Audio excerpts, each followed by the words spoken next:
jemaah musta'lim, tuan-tuan, bapak-bapak, sekalian yang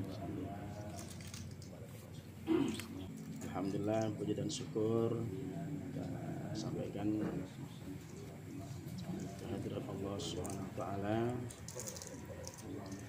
dimana alhamdulillah sampai saat ini kita masih diberi kekuatan, kesehatan dan keselamatan, sehingga dengannya kita dapat berhadir sebagaimana biasa menghadiri tempat duduk yang sebaik-baiknya dalam majelis ilmu. Mudah-mudahan Allah mengistiqomahkan, memantapkan, memusyahadakan hati kita untuk senantiasa dapat ingat pada Allah, bersama Allah, sekaligus melaksanakan segala apa yang diperintahkannya dan menjauhi segala apa yang dilarang. Kemudian selawat dan salam kita sampaikan kepada junjungan kita Nabi besar Muhammad sallallahu alaihi wasallam,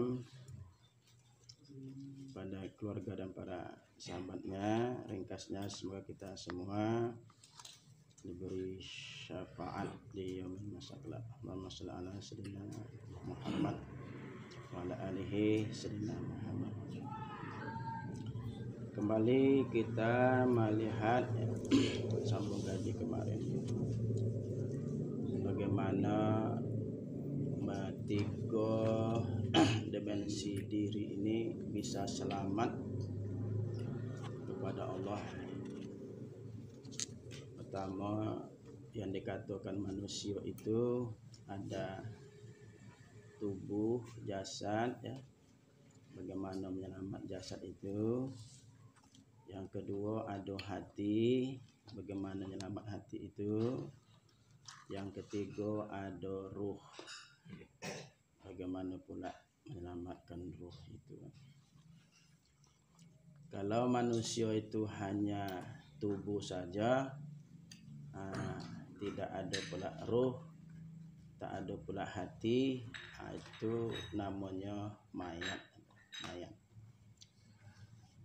Jadi orang kalau sembahyang tu gasuh tubuh sampai mati tidak bisa khusyuk, karena di tubuh itu tidak ada tempat khusyuk. Di sumsum tidak tempat khusyuk situ. Di pinggang tidak ada, di otak tidak ada, di darah tidak ada, di napas tidak ada, di paru-paru makin tak ada. Jadi khusyuk itu bukan ilmu fikih. Cuman polunya ilmu fikih itu, ya, menyelamatkan bola batang tubuh nih. Tapi jangan mimpi ilmu fikih itu saja lalu bisa khusyuk. Oh, tak bisa. Dia harus masuk ke ilmu tasawuf. Ilmu tasawuf adalah ilmu khusyuk, karena ilmu tasawuf itu berhubungan dengan hati. Jadi tasawuf itu hati. Khusyuk itu tidak ada pada tubuh. Makanya kalau orang sembahyang mengasuh tubuh sampai mati tak bisa khusyuk. Karena tempat khusyuk tak ada di tubuh tuh. Tempat khusyuk itu dalam hati. Namanya ilmu tasawuf.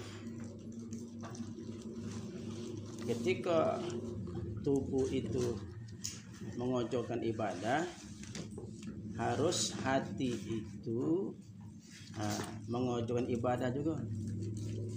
Jadi tubuhnya beribadah, hatinya beribadah. Nanti ikut pula ruhnya beribadah. Jadi sekaligus ketiga-tiga itu diselamatkan. Kalau manusia itu ruh saja, tidak ada tubuh, Itu hantu namanya, anggau. Kalau manusia tu hanya ada nyawa atau ruh, ada tubuh tapi tak punya hati, tak punya perasaan, tak punya hati nurani, tak punya malu, dia tak punya hati, itu bukan manusia, Pak. Itu hewan. Coba Pak suruh kobau bercelana, hendak ada? Kenapa tak tahu malu, Pak? Karena dia tak punya hati nurani. Dia hanya punya hati untuk hidup aja, yang kita goreng-goreng tu. Itu hati jasmani. Tapi malukah kobau atau kelawak kobon? Tak malu, Pak. Malukah kobau itu, kambing itu, monyet itu mengambil makan hak orang itu? Tahu tak dia malu? Kan tidak tahu malu, Pak.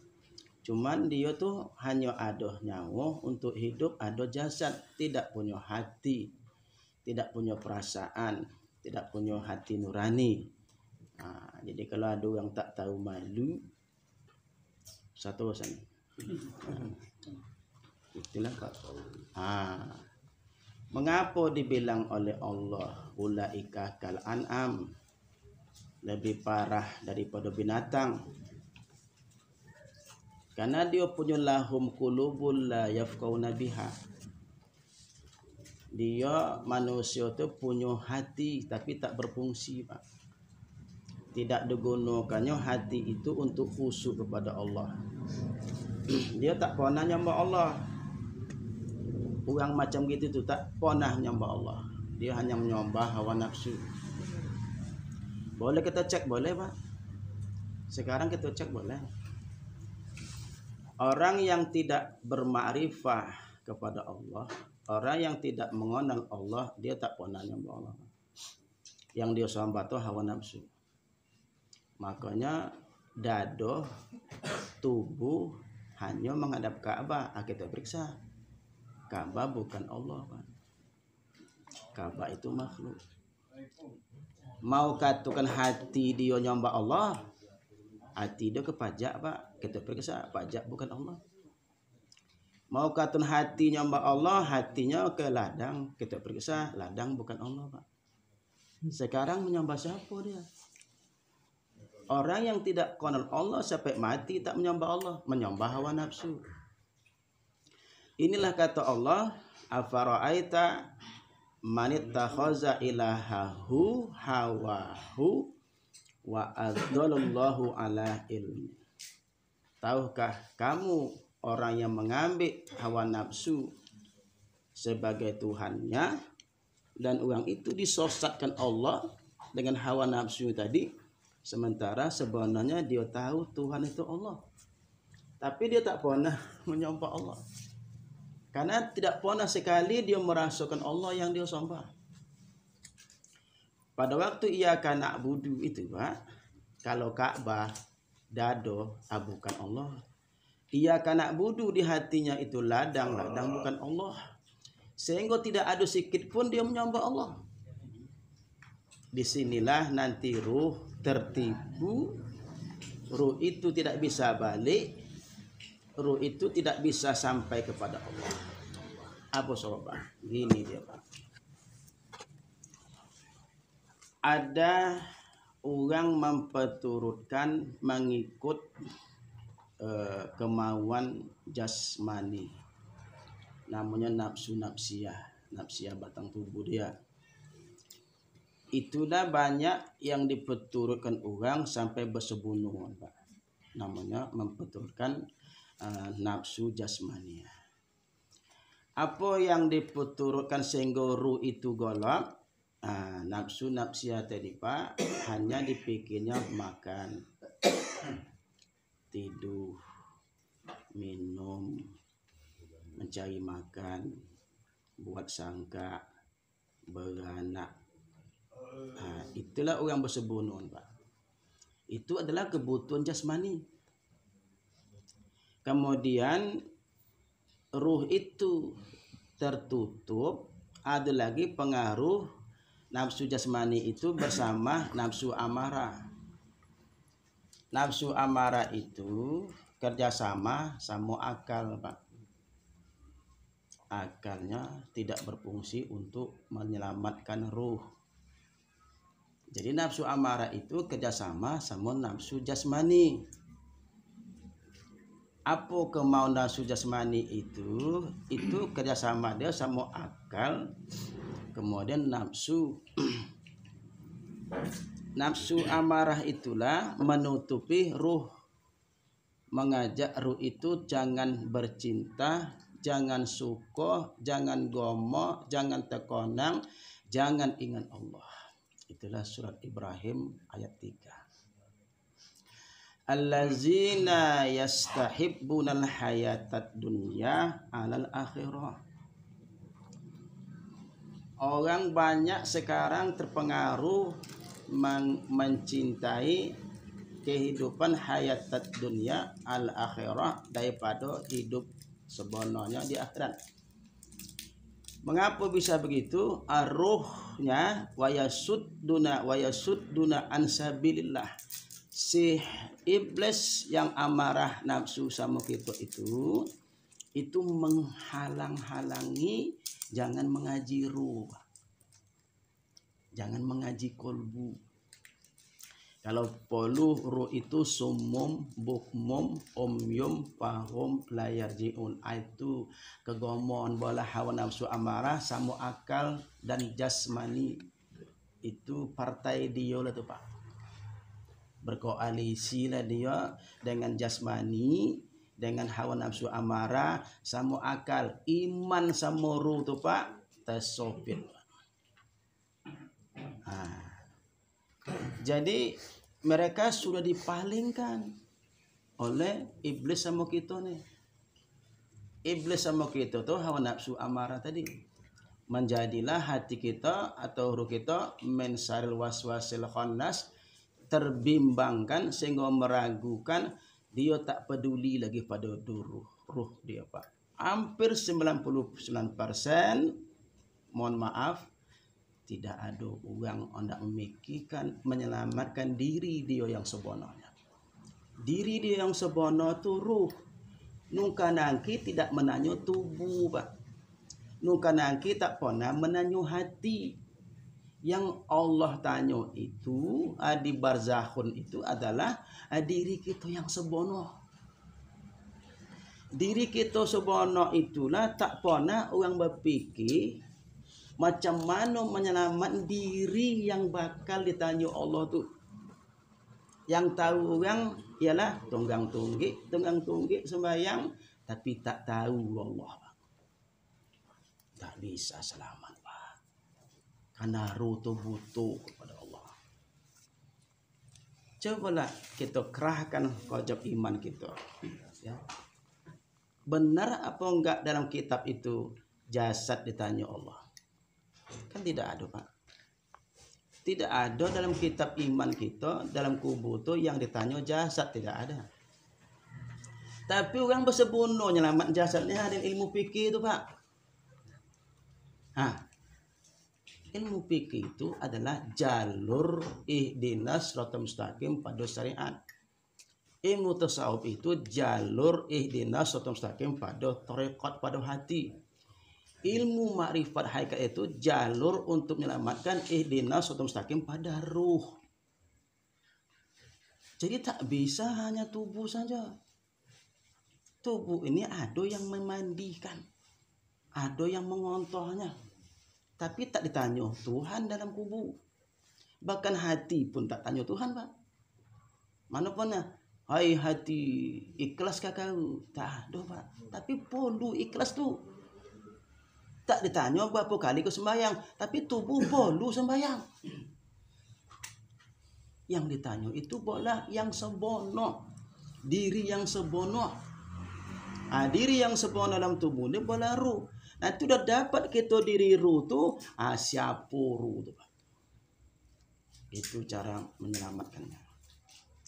Kalau kita tak kenal, tak lokang-lokang aja ke tubuh ni, Pak. Saya kalau body rambutan tak lokang ini, nak elok pula ikhlas, Pak. Apalagi masam pula dia kan. Sedap lokang. Karena banyak botol orang tak lokang Pak, tak lokang pason dia mendongone telingo, belum lokang Pak. Telingo tu belum lokang. Pason dia berkombune lidah Pak, belum lokang lagi. Itu nanti mati ya macam kambing dikupas itu karena tak lokang. Maunya balikkan sekarang nih dilokangkan sekarang sebelum urune lokang.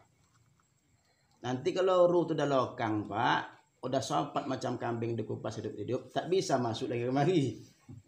Maka kembalikan sebelum kembali, matikan sebelum mati. Innalillah kan sebelum innalillah, jangan gasuh batang tubuh lagi. Tak pernah batang tubuh itu menghadap Allah. Dia menghadap Allah hanya dia bukan tak pernah tubuh menghadap Allah. Tubuh itu hanya menghadap Ka'bah. Ka'bah bukan Allah Pak, hati-hati nih. Tidak pernah dalam sejarah tubuh menghadap Allah.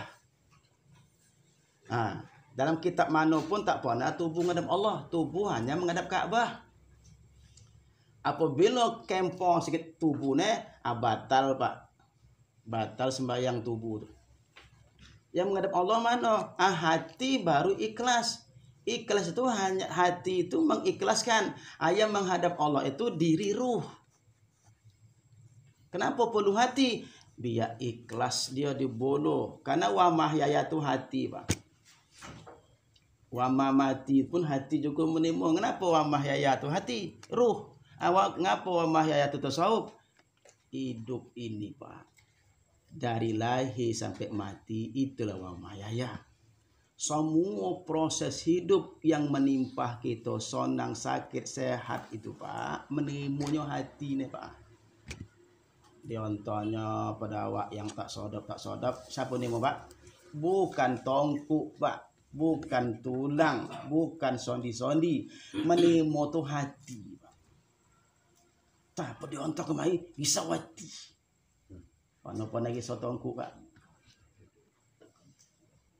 Ikhlas Kak kan, bang minta pisang nih bang, ambillah, ikhlas pula, udah balik bang tuh apa kemari. Lidah ini bunyinya ikhlas, tapi hati belum tentu Pak. Sembayang tak otoh-otoh, tapi hati sangkut. Puasa tak otoh-otoh, tapi hati golop. Kenapa? Karena tak pernah belajar ilmu hati. Hati itulah tasawuf. Karena ilmu tasawuf berhubungan pada penyelamatan hati.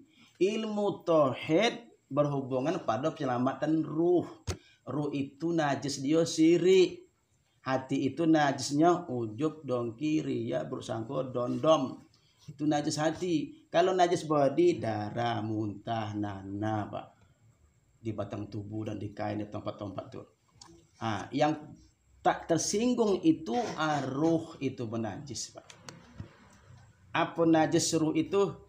Inna syirka najisun. Sesungguhnya syirik itu yang ada pada ruh itu najis. Itu maka Qarun Fir'aun masuk neraka. Kenapa Fir'aun masuk neraka? Dia mengaku Tuhan penajis ruh dia Pak. Anna rabbakumul a'la, akulah kuasa, akulah kehendak, akulah alim, akulah kuat, akulah kehendak tu, akulah Tuhan Rabb itu. Benajis ruhnya Pak. Jadi kalau tak dikonal-konal nih, sampai mati Pak, tak bisa jumpa Allah. Yang bisa jumpa Allah di sinilah yang bisa jumpa Allah di akhirat. Yang sudah masuk surga sinilah ampun-ampunnya yang bisa masuk surga di sana Pak. Kalau di sini kita masuk ke hawa Pak, tak bisa masuk ke sana Pak. Contoh gini Pak. Ruh ini udah ditambat oleh nafsu amarah sama akal, supaya jangan mempercayai Allah dalam semua hal Pak. Kau di mana berobat pada sekolah tempaten 3 hari bota aku pula. Jadi ruh sama nafsu amarah tadi berpedato, diajaknya ruh tuh. Roh, jangan kau bilang Allah batalkan yo. Roh jangan kau bilang Allah yang menyembuhkan. Bilang jo dokter atau pil hebat itu yang buatan kau. Yang buatan sekolah tu. Roh percaya ajaan akal sama nafsu amarah. Percayanya ruh itu kepada makhluk tadi, percaya itu iman. Iman ruh itu tidak lagi pada Allah. Alang setiap hari ni Pak banyak Pak. Mengapa bumi ni basah? Hujan tadi malam. Ruh tu percaya hujan membasahkan. Percaya hujan ruh membasahkan bumi itulah. Percaya ruh tu iman namanya. Padahal membasahkan bumi itu Allah, lewat hujan tu baulah selamat ruh tu Pak. Itu cara akal sama nafsu amarah menarik ruh itu jangan kepada Allah. Kalau kaji biasa kan ini, bukan nasi mengonyangkan, gitu kan? Tapi Allah agak dibiasakan. Bukan air mengilang haus, tapi Allah. Aru tadi udah terbiasa didakwah oleh akal sama hawa nafsu jan ini. Nasi itulah yang mengonyangkan. Air itulah yang mengilang haus. Sehingga tertutup ruh itu kepada Allah. Disitulah ruh waktu ditanya, siapa Tuhan kau selama ini? Marah buka, terkelujut Pak, nggak bisa jawab. Walaupun hebat apapun amal ibadah gitu Pak, tak bisa jawab ruh itu karena yang dia praktekkan selama hari ini ruh itu tidak kepada Allah. Yakinlah Pak. Ngapa manis gula tak ada Allah lagi Pak.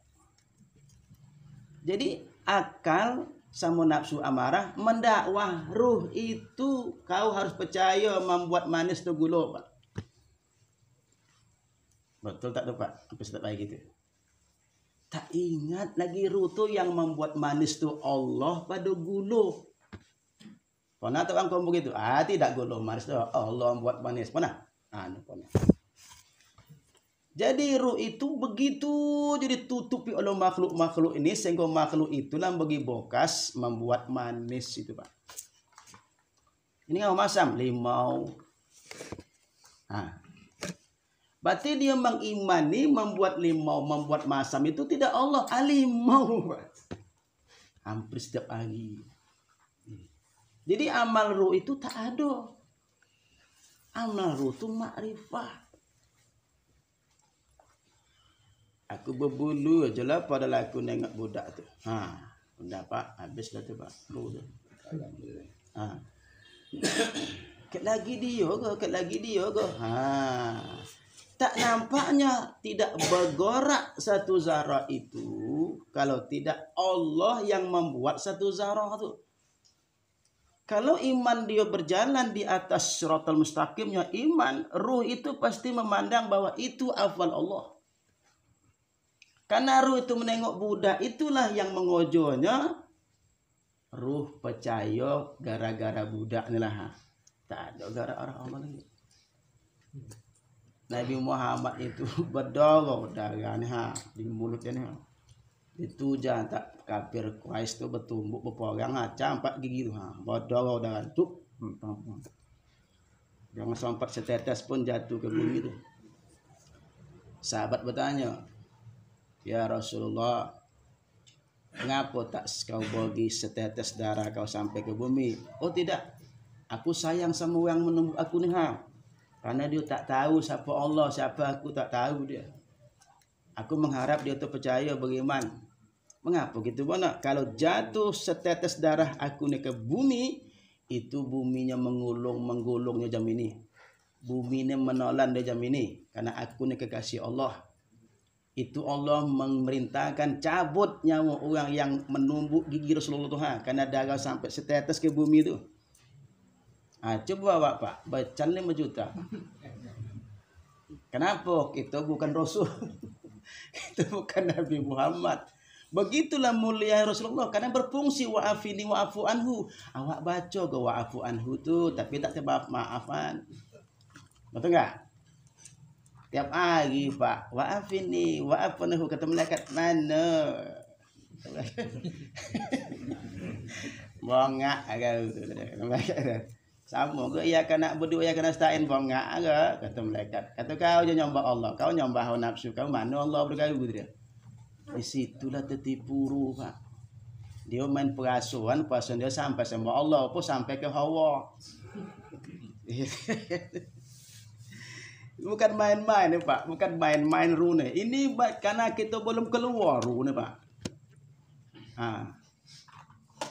Hampir setiap detik dia tuh nak keluar, hanya menunggu ajal. Itu kan pernah disuruh oleh Allah malaikat maut kan. Malaikat maut, ya Rabbi, ngapa aku kawan Nabi Idris tuh? Kawan aja, ya. Dia datang Nabi Idris kan. Kata Nabi Idris, ngapa kemari? Dah sampai umur aku. Belum. Ngapa kemari? Allah suruh kawan-kawan kau. Iya pula, iya. Bisa kita kompromi. Apa komprominya? Coba cabut nyawa aku kan masuk balik. Itu. Jadi cabut nyawa Idris kan lompor. Cuman pon yang kepala Idrisnya tugas dia hanya mencabut, memasuk. Tak tahu dia. Orang tak ada pula tugas yang memasukkan, hanya mencabut je. Lapor balik sama Allah. Ya Rabbi, ya Allah, ya Tuhan, ini kekasihmu nama Idrisnya. Aku yang pula tadi. Apa namanya? Suruh cabut nyawa itu masuk balik. Tugas aku hanya mencabut je, masuk tak tahu. Lapor sama Allah. Gini caranya, kau sebut asma aku, ismu zat aku, tulis tapak tangan kau tu, kau hembus balik, masuk tu kan. Dia contoh Allah kan, ditiupkan balik, masuk. Lalu malaikat maut menanya, Idris, ya, apa rasa mati tadi? Ya Allah, Pak Joko Allah. Rasa tusuk podang 1000 kali cambuk, Pak. Itu kau tu. Kekasih Allah paling lunak, paling lembut aku cabut. Itu kau masuk sakit. Tak tahu lah aku katanya. Itulah rasa. Bagaimana Idris yang kubu, Pak? Apa kayu tu, Pak? Apa pula kita ni, macam mana tu, Pak? Itulah iktibar, Pak. Itu gambaran saja. Supaya nanti sebenarnya Idris itu, Pak, mulia. Bukan terhina macam itu. Kita contoh saja, Nabi pun dibuat Allah macam itu. Apalagi kita. Ibrahim pun aku, Pak, dia datang malaikat maut. Ngapa datang kemari ke malaikat maut? Dah sampai umur aku. Aku ni Khalilullah. Ngapa nak cabut lah? Gini, aku disuruh Allah kawan kau. Jadi, bisa tanya. Islam bertanya. Kata Ibrahim kan. Kata malaikat maut. Apa tanya? Coba kau tunjuk wajah kau mencabut orang yang baik-baik. Belakang kau wajah. Dan itu balik sama aku balik. Luar biasa, Pak. Berpondo-pondo harum berseri-seri Masya Allah sampai terlupa ibarat sama diri dia, Pak. Itulah sodok mati tu, Pak. Macam tidur di pelaminan mati. Tak terasa tiba-tiba mengantuk hilang aja. Itu dah cerita lagak mati, Pak. Coba kau tunjuk pula bagaimana cara kau wajah kau pemanu kau mencabut nyawa orang jahat tu, orang lupa sama Allah, orang yang tutup ruhnya kepada Allah. Balik ke belakang balik. Begitu suruhnya menghadap, Pak. Begitu menghadap langsung pangsan, Pak. Bayangkan. Itu ayam tu Nabi Allah. Kan ayam sini, Pak. Langsung pangsan, Pak. Bayangkan. Nabi Allah Ibrahim itu pangkat dia tahu. Khalilullah. Kekasihnya Allah. Awak hantar kekasih siapa pula? Kasih Allah marah kalau duduk hidupnya. Wa mahyaya marah ke? Padahal seluruh wa mahyaya itu sudah tertulis di Lauhil Mahfuz. Lauh itu artinya apa? Tulisan, batu, papan tulis. Mahfuz itu yang dijaga, yang dipelihara. Semua nasib kita itu, makanya usaha tak bagi bokas, sudah tertulis, Pak. Makanya usahakan bola baik. Karena kita disuruh sana memindahkan takdir bola baik. Walaupun tak bagi bokas, maka tak pala gaduh, Pak.